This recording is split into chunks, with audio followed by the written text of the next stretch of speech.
Hey guys, welcome back to my channel. In today's video, I'm going to show you how to fix YouTube login or account sign-in issues. First, make sure your internet connection. Swipe down from the top right corner of your phone.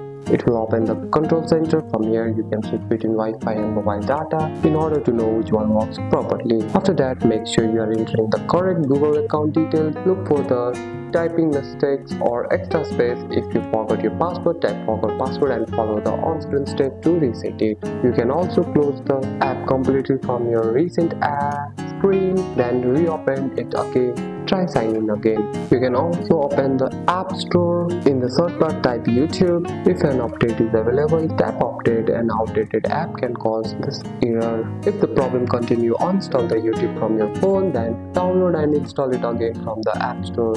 After following this step, you should be able to sign into your YouTube account normally. And that's it. That's all for today's video, guys. If you found this video helpful, drop a like and subscribe for more videos. Thanks for watching. See you in the next one.